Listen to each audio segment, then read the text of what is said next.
എല്ലാ വിദ്യാർത്ഥികൾക്കും പുതിയൊരു വീഡിയോയിലേക്ക് സ്വാഗതം. ഈ വർഷത്തെ കേരള യൂണിവേഴ്സിറ്റി PG കോഴ്സുകളിലേക്കുള്ള സപ്ലിമെൻ്ററി അലോട്ട്മെൻറ്റിനായിട്ടുള്ള ഓൺലൈൻ രജിസ്ട്രേഷൻ വിദ്യാർത്ഥികൾക്ക് സെപ്റ്റംബർ 5-ാം തീയതി വരെ ഓൺലൈനായിട്ട് കേരള യൂണിവേഴ്സിറ്റി വെബ്സൈറ്റ് ആയിട്ടുള്ള admissions.keralauniversity.ac.in/PG2024/index.php എന്നുള്ള പേജ് വഴി നിങ്ങൾക്ക് നൽകാവുന്നതാണ്. നിലവിൽ ഈ ഒരു ഓഗസ്റ്റ് 18-ാം തീയതി വരെ ആയിരുന്നു ഈ ഒരു അപേക്ഷ നൽകാനുള്ള ഡേറ്റ് നീട്ടിയിട്ടുണ്ടായിരുന്നത് എങ്കിൽ കൂടിയും ഇപ്പോൾ ഈ ഒരു സെപ്റ്റംബർ 5-ാം തീയതി വരെ ഈ ഒരു അപേക്ഷ നൽകുന്നതിനായിട്ട് ഡേറ്റ് എക്സ്റ്റെൻഡ് ചെയ്തിട്ടുണ്ട് എന്നുള്ള മെസ്സേജ് വെബ്സൈറ്റിൽ പ്രസിദ്ധീകരിച്ചിട്ടുണ്ട്. അപ്പോൾ അതുകൊണ്ട് തന്നെ ഇതുവരെ അപേക്ഷ സമർപ്പിക്കാതിരുന്ന വിദ്യാർത്ഥികൾക്ക് ഈ ഒരു ന്യൂ രജിസ്ട്രേഷൻ എന്നുള്ള ലിങ്ക് വഴി പുതിയ രജിസ്ട്രേഷൻ ചെയ്യാനും, അതായത് ന്യൂ രജിസ്ട്രേഷൻ ലിങ്കിൽ ക്ലിക്ക് ചെയ്യുന്ന സമയത്ത് ഈ ഒരു പേജിലേക്ക് പോവുകയും അതിനുശേഷം നിങ്ങൾക്ക് ഡീറ്റെയിൽസ് ഒക്കെ നൽകി ആ ഒരു രജിസ്ട്രേഷൻ ചെയ്യാവുന്നതും, അതുപോലെ തന്നെ ഓൾറെഡി രജിസ്ട്രേഷൻ ചെയ്ത വിദ്യാർത്ഥികൾ ആണെങ്കിൽ ഇവിടെ നിങ്ങളുടെ ആപ്ലിക്കൻ്റ് ലോഗിനിൽ ആപ്ലിക്കേഷൻ നമ്പറും പാസ്വേഡ് നൽകുകയും നൽകിയ ശേഷം നിങ്ങൾക്ക് ലോഗിൻ ചെയ്തുകൊണ്ടും ആ ഒരു ഡീറ്റെയിൽസ്, അതായത് ആ ഒരു കാര്യങ്ങൾ ചെയ്യാവുന്നതാണ്. ഓഗസ്റ്റ് 6-ാം തീയതി വേക്കൻസി പൊസിഷൻ പ്രസിദ്ധീകരിച്ചിട്ടുണ്ട്. അപ്പോൾ ഈ ഒരു വേക്കൻസി പൊസിഷൻ പ്രകാരം എത്ര വേക്കൻസി ഏതൊക്കെ കോളേജുകളിൽ PG കോഴ്സുകൾക്ക് ഉണ്ട് എന്നുള്ള കാര്യം നിങ്ങൾക്ക് അറിയാനായിട്ട് സാധിക്കുന്നതാണ്. അപ്പോൾ ആ ഒരു PDF നിങ്ങൾ കൃത്യമായിട്ട് ഡൗൺലോഡ് ചെയ്തെടുത്ത് കഴിഞ്ഞാൽ അതിൽ നിങ്ങൾക്ക് ഓരോ കോളേജിലും ഓരോ കാറ്റഗറിയിലും ഓരോ കോഴ്സിലും എത്ര വീതം വേക്കൻസി ഉണ്ട് എന്നുള്ളത് കൃത്യമായിട്ട് രേഖപ്പെടുത്തിയിരിക്കുന്നത് കാണാൻ സാധിക്കുന്നതാണ്. ഇവിടെ MSc MCom, അതുപോലെ MA English, MSc physics with specialisation in space physics എന്നിങ്ങനെയൊക്കെ പറഞ്ഞുകൊണ്ട് പലവിധ കോഴ്സുകളുണ്ട്. അപ്പോൾ ഓരോ കോഴ്സുകൾക്കും എത്ര വീതമാണ് ജനറൽ കാറ്റഗറി ഉള്ളത്, അതുപോലെ തന്നെ നിങ്ങളുടെ കാറ്റഗറി ഏതാണ്, അതിൽ എത്ര സീറ്റാണുള്ളത് എന്നിങ്ങനെയൊക്കെയുള്ള വിവരങ്ങൾ ഇതിൽ രേഖപ്പെടുത്തിയിട്ടുണ്ട്.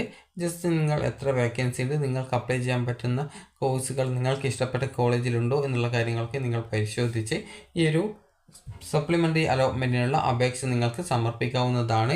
അതുപോലെ സപ്ലിമെൻ്ററി അലോട്ട്മെൻറ്റിന് അപേക്ഷിക്കുന്ന വിദ്യാർത്ഥികൾക്ക് വേണ്ടിയുള്ള ഇൻസ്ട്രക്ഷൻസ് ഓഗസ്റ്റ് 6-ാം തീയതിയുടെ വെബ്സൈറ്റിൽ വന്നിട്ടുണ്ട്. അപ്പോൾ ജസ്റ്റ് ആ ഒരു ഇൻസ്ട്രക്ഷൻസ് വേണമെങ്കിൽ നിങ്ങൾക്ക് പരിശോധിക്കാവുന്നതാണ്. അതിൽ നിങ്ങൾക്ക് എന്തൊക്കെയാണ് ഇൻസ്ട്രക്ഷൻസ് കൊടുത്തിട്ടുള്ളത് എന്നുള്ള കാര്യം നമുക്ക് ജസ്റ്റ് ഒന്ന് നോക്കിയേക്കാം.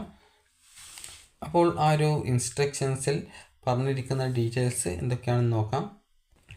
അപ്പോൾ ആ ഒരു ഇൻസ്ട്രക്ഷൻസ് പ്രത്യേകിച്ച് ഡൗൺലോഡ് ചെയ്തെടുക്കാൻ പറ്റുന്നില്ല. അപ്പോൾ അതുകൊണ്ട് തന്നെ നിങ്ങൾ ചെയ്യേണ്ടത്, നിങ്ങൾക്ക് താല്പര്യമുള്ള കോളേജിൽ വേക്കൻസി ഉണ്ട് എങ്കിൽ നിങ്ങൾ കൃത്യമായിട്ട് ആ ഒരു അപേക്ഷ സമർപ്പിക്കാനായിട്ട് ശ്രദ്ധിക്കുക. അപ്പോൾ നിലവിൽ ഈ ഒരു ഡേറ്റ് ഇപ്പോൾ നീട്ടിയിട്ടുണ്ട്. അപ്പോൾ ആ ഒരു നീട്ടിയത് കൊണ്ട് തന്നെ നിങ്ങൾക്ക് ഈ ഒരു അപേക്ഷ നൽകാം.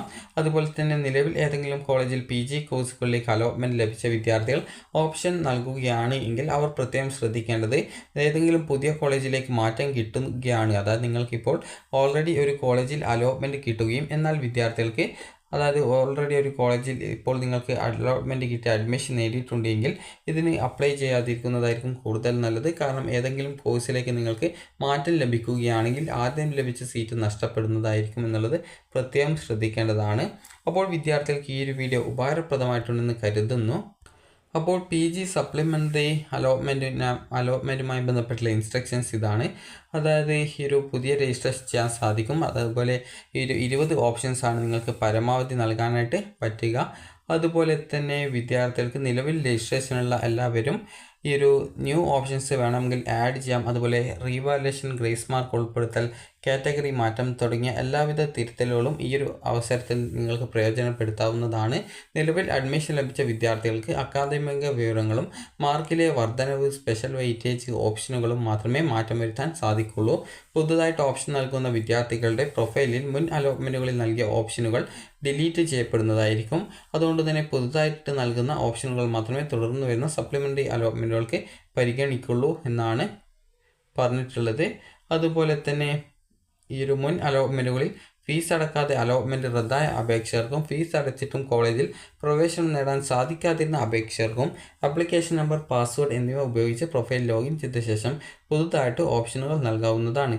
പുതുതായിട്ട് ഓപ്ഷനുകൾ നൽകുന്ന വിദ്യാർത്ഥികളുടെ പുതുതായിട്ട് നൽകിയ ഓപ്ഷനുകൾ മാത്രമേ സപ്ലിമെൻ്ററി അലോട്ട്മെൻറ്റിലേക്ക് കൺസിഡർ ചെയ്യുള്ളൂ. പുതുതായിട്ട് ഓപ്ഷനുകൾ നൽകിയിട്ടില്ലെങ്കിൽ ഇവരുടെ പഴയ എല്ലാ ഓപ്ഷനും പരിഗണിക്കുന്നതായിരിക്കും. നിലവിൽ കോളേജ് പ്രവേശനം നേടി അഡ്മിഷൻ ഉറപ്പാക്കിയ വിദ്യാർത്ഥികളുടെ ഹയർ ഓപ്ഷനുകൾ ഈ ഒരു അലോട്ട്മെൻറ്റിൽ പരിഗണിക്കുന്നതല്ല. പ്രസ്തുത വിദ്യാർത്ഥികൾക്ക് സപ്ലിമെൻ്ററി അലോട്ട്മെൻറ്റിൽ താൽപ്പര്യമുള്ള പക്ഷം പുതിയതായിട്ട് ഓപ്ഷനുകൾ നൽകേണ്ടതാണ്. അതുപോലെ പ്രൊഫൈലിൽ തിരുത്തലുകൾ വരുത്തൽ, അതുപോലെ അലോട്ട്മെൻറ്റിലേക്ക് വീണ്ടും പരിഗണിക്കൽ, റീകൺസിഡറേഷൻ എന്നിവ ആവശ്യമുള്ള എല്ലാ വിദ്യാർത്ഥികളും ഇതിനായിട്ട് സർവകലാശാലയിൽ അപേക്ഷ നൽകിയിട്ടുള്ള വിദ്യാർത്ഥികൾ ഉൾപ്പെടെ സ്വയം അവരവരുടെ പ്രൊഫൈലിൽ പ്രസ്തുത മാറ്റങ്ങൾ വരുത്തേണ്ടതാണ്. ഇതര സർവകലാശാലകളിൽ നിന്ന് ബിരുദം പൂർത്തിയാക്കിയ അപേക്ഷകർ അതുപോലെ അഡ്മിഷൻ സമയത്ത് നിർബന്ധമായിട്ടും എലിജിബിലിറ്റി സർട്ടിഫിക്കറ്റ് ഹാജരാക്കേണ്ടതാണ്. അതുപോലെ തിരുത്തലുകൾ വരുത്തി കഴിഞ്ഞാൽ പുതിയതായിട്ട് നൽകിയ ഓപ്ഷനുകൾ മാറ്റങ്ങൾ അപേക്ഷയിൽ